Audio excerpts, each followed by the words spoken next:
మోతే మండల కేంద్రంలో స్థానిక పోలీస్ స్టేషన్ నందు మహిళా కానిస్టేబుల్ రేఖ విజయాలకు ఏఎస్ఐ శ్రీరాములు ఆధ్వర్యంలో శాలువలు కప్పి మహిళా దినోత్సవం ఘనంగా జరిపారు.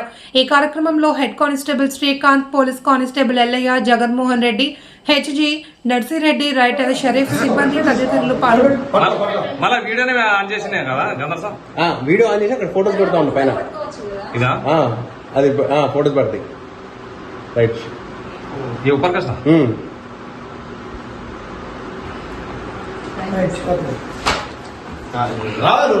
వస్తా